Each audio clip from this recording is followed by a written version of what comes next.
ಎಲ್ರಿಗೂ ನಮಸ್ಕಾರ. ಇವತ್ತು ಪತ್ರಿಕಾಗೋಷ್ಠಿ ಮಾಡ್ತಿರೋ ಉದ್ದೇಶ ಏನಪ್ಪ ಅಂದ್ರ, ದಿನಾಂಕ 9/12/2025 ನಮ್ಮ ಗ್ರಾಮನ ಒಳಗೊಂಡಂತೆ ಈ ವ್ಯಾಪ್ತಿಗೆ ಬರುವಂತ ಮಾಜಿ ಜಿಲ್ಲಾ ಪಂಚಾಯತ್ ಮೆಂಬರ್ ಒಬ್ರು ಒಂದು ಪತ್ರಿಕಾಗೋಷ್ಠಿ ಮಾಡ್ತಾರ.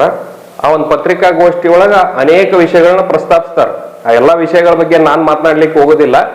ಅಲ್ಲಿ ನನಗೆ ಸಂಬಂಧಪಟ್ಟಂತ ಒಂದಿಷ್ಟು ವಿಷಯಗಳನ್ನ ಮಾತಾಡ್ತಾರ.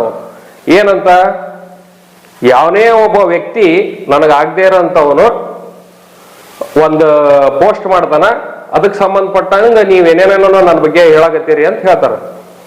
ಅವ್ರು ಯಾವನೇ ಒಬ್ಬ ವ್ಯಕ್ತಿ ಅಂದಾರಲ್ಲ, ಅದಕ್ಕೆ ಅವ ಯಾವ ವ್ಯಕ್ತಿ ಅಂತ ಅವ್ರ ಇತಿಹಾಸ ಮರ್ತಿರ್ಬೋದು, ಹಿಂದಿನ ದಿನಗಳನ್ನ ಮರ್ತಿರ್ಬೋದು, ಅದನ್ನ ನೆನಪಿಸಂತ ಕೆಲಸ ಮಾಡ್ತೀನಿ. ಅದಕ್ಕೆ ಈ ಒಂದು ಪ್ರೆಸ್ ಮೀಟ್. ಮೊದಲನೇದಾಗಿ 2010 ಅವರು ಜಿಲ್ಲಾ ಪಂಚಾಯತ್ ಎಲೆಕ್ಷನಿಗೆ ನಿಂದಿರ್ತಾರ. ಈ ಒಂದು ಗೊರವಾಳ ಇಂಗಳಿಗೆ ಗ್ರಾಮದೊಳಗ ಅಥವಾ ಈ ಭಾಗದೊಳಗ ಅವರಿಂದ ಅಡ್ಡಾಡಕ್ 4 ಜನನೂ ಇದ್ದಿಲ್ಲ. ಸ್ವಲ್ಪ ಜನ ಇದ್ರು, ಬಟ್ ಈ ಕಡೆ ಅಷ್ಟು ವೋಟ್ ಬ್ಯಾಂಕ್ ಇದ್ದಿಲ್ಲ. ಅಂತ ಒಂದು ಪರಿಸ್ಥಿತಿ ಒಳಗೆ ಏನ್ ಮಾಡಿದೀವಿ ನಾವು, ನಮ್ಮ ಮನೆಗೆ ಬಂದ್ ನಿಂತಿದ್ರು.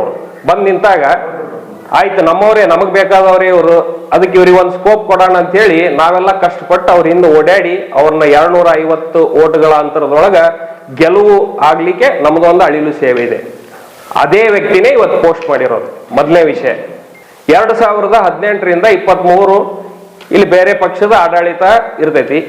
ಅಂತ ಒಂದು ಸಮಯದೊಳಗೆ ಏನಾಗುತ್ತ, ಸಾಕಷ್ಟು ಅಭಿವೃದ್ಧಿ ಕಾರ್ಯಕ್ರಮ ಯಾವ ಪಕ್ಷ ಆದ್ರೂ ಬಂದವ್ರು ಮಾಡೋರೆ. ಅದೇ ರೀತಿ ನಮ್ಮ ಗ್ರಾಮದೊಳಗೂ ಬಹಳಷ್ಟು ಅಭಿವೃದ್ಧಿ ಕಾರ್ಯಕ್ರಮಗಳನ್ನ ಅವ್ರು ಅವತ್ತಿನ ದಿವಸದೊಳಗೆ ನಡೆಸಿದ್ರು.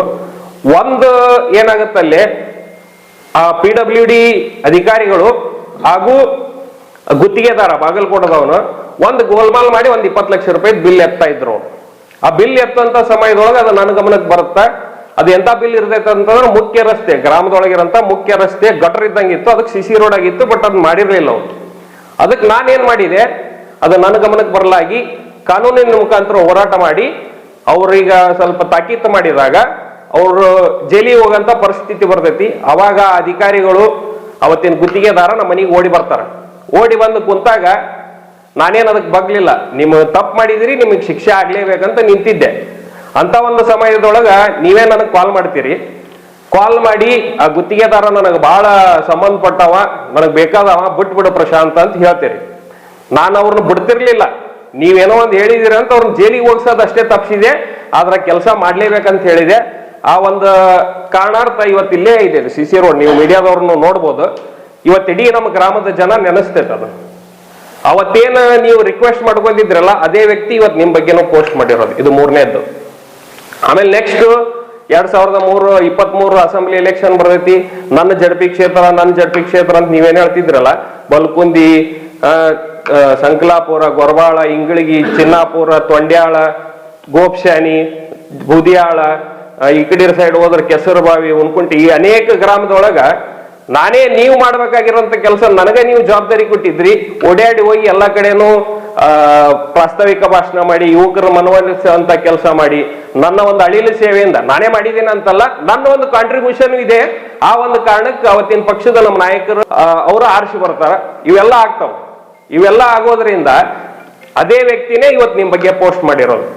ಈ ಪೋಸ್ಟ್ ಮಾಡ್ಬೇಕಾದ್ರೂ ಸುಮ್ನೆ ಮಾಡಿರಲ್ಲ. ನೀವು ಏನೋ ತಪ್ಪು ಮಾಡಿರ್ತೀರಲ್ಲ, ನಿಮ್ ಮನಸ್ಸಾಕ್ಷಿ ಇದ್ರೆ ಗೊತ್ತಾಗತ್ತೆ. ನೀವೇನ್ ಮಾಡಿರಲ್ಲ ಅದಕ್ಕೆ ಉತ್ತರಾರ್ಥವಾಗಿ ಆ ಒಂದು ಪೋಸ್ಟ್ ಹಾಕಿದ್ದೆ. ಅದು ಪೋಸ್ಟ್ ಏನಂತ ಹಾಕಿದ್ದೆ, ನಾನು ಯಾರ್ದೋ ಅಕ್ರಮ ಇನ್ಯಾರಿಗೋ ಕಳಂಕ ಅಂತ ಹಾಕಿದ್ದೆ.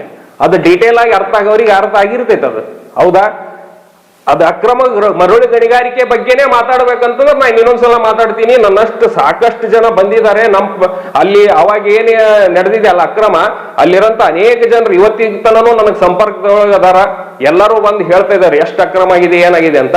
ಬಹಳ ವಿಸ್ತಾರವಾಗಿ ಮಾತಾಡಕ್ ಹೋಗಲ್ಲ. ಈ ಪ್ರೆಸ್ ಮೀಟ್ ಮಾಡೋದು ಉದ್ದೇಶ ಏನಪ್ಪಾ ಅಂದ್ರ, ಇದೇನು ನಿಮ್ಗ ಮಾತಾಡಕ್ ಸರಿ ಅನ್ಸಲ್ಲ. ಇದು ಯಾವನೋ ಅದು ಇದು ಏಕವಚನದೊಳಗೆ ಇನ್ಮೇಲೆ ಮಾತಾಡೋದಂತ ನಿಂದಿರ್ಬೇಕು. ಯಾಕಂದ್ರೆ ಕಾನೂನು ಎಲ್ಲರಿಗೂ ಒಂದೇ ಇರ್ತೈತಿ. ಕಾನೂನಿನ ಶಕ್ತಿ ಮುಂದೆ ಯಾರ್ದು ಅಲ್ಲ. ಯಾಕಂದ್ರೆ ನೀವು ಪ್ರತಿ ಹೆಜ್ಜೆ ಒಳಗೆ ನಾವು ನಿಮ್ಮದು ತಪ್ಪು ಕಂಡಿಡಿಬಹುದು. ಈ ಉದಾಹರಣೆಗೆ ಹೇಳ್ಬೇಕಪ್ಪ ಅಂದ್ರೆ, ಮೊನ್ನೆ ಪ್ರೆಸ್ ಮೀಟ್ ಮಾಡ್ಬೇಕಾದ್ರೆ ಒಂದು ವಿಷಯ ಹೇಳ್ತೀರಿ ನೀವು, ಯಾರಾದ್ರೂ ನಮ್ಮ ವಿರುದ್ಧ ಬಂದ್ರೆ SC ST ಕೇಸ್ ಮಾಡ್ತೀವಿ ಅಂತಂದು. ಈ ಒಂದು ಸ್ಟೇಟ್ಮೆಂಟ್ ಸಾಕು, ನಿಮ್ಮ ಮೇಲೆ ಬೇಕಾದ ಆಕ್ಷನ್ ತಗೋಬಹುದು ನಾವು. ಈಗ ಈ ಒಂದು ಪ್ರೆಸ್ ಮೀಟ್ ಮುಖಾಂತರನೇ ಹೇಳ್ತೀನಿ. ಮೊನ್ನೆ SP ಸಾಹೇಬರಿಗೆ, ಸಿದ್ಧಾರ್ಥ ಗೋಯಲ್ ಸರ್ ನನಗನ್ಸುತ್ತೆ ಅವರಿಗೆ ಕನ್ನಡ ಬರ್ತೈತೆ ಇಲ್ಲ ಗೊತ್ತಿಲ್ಲ, ಸ್ವಲ್ಪ ಇಂಗ್ಲಿಷ್ದೊಳಗೆ ಅದೊಂದು ಮಾತು ಹೇಳ್ಬಿಡ್ತೀನಿ. Sir is making open statement, is threatening the people of this area and is openly saying that is going to file a fake SC/ST cases. So this statement you have to consider seriously and you have to make investigation. So ಇದ್ರ ಬಗ್ಗೆ ತನಿಖೆ ಆಗ್ಬೇಕು, ಅವ್ರು ಯಾವ ಆಧಾರದ ಮೇಲೆ ಆ statement ಮಾಡಿದ್ರಂತ. ಆಮೇಲೆ ಇನ್ನು ಹೇಳ್ತಾ ಹೋದ್ರೆ ಸಾಕಷ್ಟು ಒಂದು ತಪ್ಪು ಕಂಡಿಡಿಬೇಕಂತಂದ್ರ ಅದಕ್ಕ ನಿಂತರ ಸಾಕಷ್ಟು ಮಾಡ್ಬೋದು. ಎಲ್ಲಾ ಪಕ್ಷದವ್ರ ಕಡೆಯಿಂದನೂ ತಪ್ಪಾಗಿರ್ತಾವ, ಇವೆಲ್ಲ ಆಗಕ್ ಹೋಗ್ಬಾರ್ದು. ಬರ್ತಕ್ಕಂಥ ದಿವಸದೊಳಗ ಏನೋ ಒಂದ್ ಸಣ್ಣದು ಒಂದು ದೊಡ್ಡದು ತಪ್ಪಾಗಿರ್ತಾವ. ಆ ತಪ್ಪುಗಳನ್ನೆಲ್ಲ ಮನ್ನಣೆ ಮಾಡಂತ ಗುಣ ಎಲ್ಲರಿಗೂ ಬೆಳಿಬೇಕು. ಯಾಕಪ್ಪ ಅಂದ್ರೆ ನಮ್ಮ ನೆಕ್ಸ್ಟ್ ಜನರೇಷನ್ ಇದೆ, ಅವ್ರು ನೋಡ್ತಾ ಇದ್ದಾರೆ. ನಾವೊಬ್ರಿಗೆ ಯಾರಿಗೂ ಬೈಯೋದು, ಇನ್ನೊಬ್ರು ನಮಗ್ ಬೈಯೋದು, ಇದೇ ವಾತಾವರಣ ಮುಂದುವರೆದ್ರ ದೇಶ ಕಟ್ಟಂತ ಕೆಲಸ ಆಗಲ್ಲ. ನಮ್ಮ ತಾಲೂಕದೊಳಗೆ ಅಭಿವೃದ್ಧಿ ಕಾರ್ಯಕ್ರಮಕ್ಕೆ ಬಹಳ ತೊಂದರೆ ಆಗ್ತೈತಿ. ಅದಕ್ಕೊಂದು ಆಸ್ ಎ ವೆಲ್ ನಾಲೆಜಬಲ್ ಆಗಿ ಪರ್ಸನ್ ಆಗಿ ನಾನು ಹೇಳ್ಬೇಕಪ್ಪ ಏನಪ್ಪಾ ಅಂತಂದ್ರ, ಇಂಥವನ್ನೆಲ್ಲ ಆಟಾಟೋಪುಗಳನ್ನ ಮಾಡಿರೋ ತಪ್ಪುಗಳನ್ನ ಸಮರ್ಥನೆ ಮಾಡ್ಕೊಳ್ಳೋಂಥವು ಇಂಥವನ್ನೆಲ್ಲ ನಿಂದಿರಿಸ್ಬೇಕು.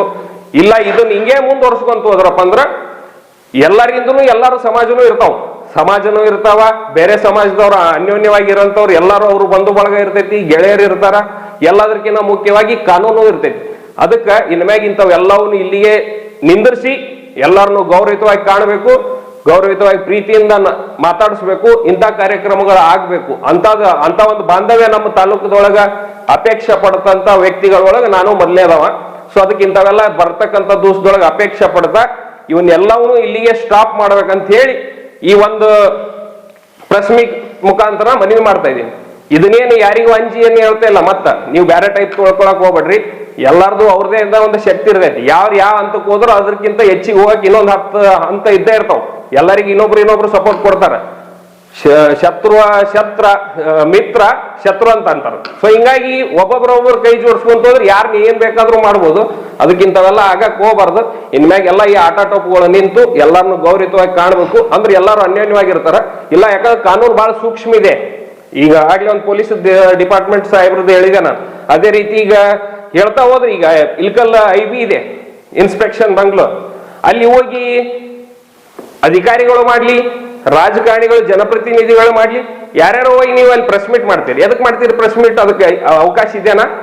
PWD ಇಲಾಖೆದವ್ರಿಗೆ ಕೇಳಕ್ ಇಷ್ಟಪಡ್ತೀನಿ ನಾನು. ಇಂಥವೆಲ್ಲ ನಿಂದಿರ್ಬೇಕು. ಏನೋ ಆಗ್ತಿರ್ತಾವ, ಇವೆಲ್ಲ ಫ್ಲೋದಾಗ ಆಗ್ತಿರ್ತಾವ. ಇಂಥವನ್ನೆಲ್ಲವೂ ನಿಂದ್ರಸಾಕಾಗಲ್ಲ. ಯಾಕಪ್ಪ ಅಂದ್ರೆ ಸಿಸ್ಟಮ್ ಆ ರೀತಿ ಡೆವಲಪ್ ಆಗಿದೆ. ಸೊ ಅದಕ್ಕೆ ಇಂಥವಕ್ಕೆಲ್ಲ ಜಾಸ್ತಿ ಒತ್ತು ಕೊಡ್ಲಾರ್ದ ಇನ್ಮೇಲೆ ಎಲ್ಲರೂ ಅನ್ಯೋನ್ಯವಾಗಿ ಹೋಗಂತ ಕಾರ್ಯಕ್ರಮ ಆಗ್ಬೇಕು. ಇರ್ಲಿಲ್ಲ ಅಂತಂದ್ರ ಕಾನೂನು ಬಹಳ ದೊಡ್ಡದಿದೆ. ಬಾಬಾ ಸಾಹೇಬ್ ಅಂಬೇಡ್ಕರ್ ಸಾಹೇಬ್ರು ಕೊಟ್ಟಂತ ಕಾನೂನಿದೆ. ಅದ್ರ ಮುಖಾಂತರ ಎಲ್ಲರೂ ಹೋಗಂತ ಆಗ್ತಾವ. ಎಲ್ಲರೂ ಬಂಧು ಬಳಗನು ಎಲ್ಲರಿಂದನೂ ಇರ್ತಾರ. ಅದಕ್ಕೆ ಇಂಥವೆಲ್ಲ ನಿಂದ್ರಿಸ್ತೀರಿ ಅಂತ ಅನ್ಕೊಂಡು ಎಲ್ಲಾರನ್ನು ಗೌರವಿತವಾಗಿ ನೋಡ್ಕೋತೀರಿ. ನಾವು ಅದೇ ಇನ್ಮೇಲೆ ನಾವು ಗೌರವವಾಗಿ ಇರ್ತೀವಿ ಅಂತ ಇಷ್ಟು ಹೇಳ್ತಾ ಈ ಒಂದು ಪ್ರೆಸ್ ಮೀಟಿಂಗ್ ಇಲ್ಲಿಗ ಮುಗಿಸಂತ ಪ್ರಯತ್ನ ಮಾಡ್ತೀನಿ. ಎಲ್ಲರಿಗೂ ಧನ್ಯವಾದ.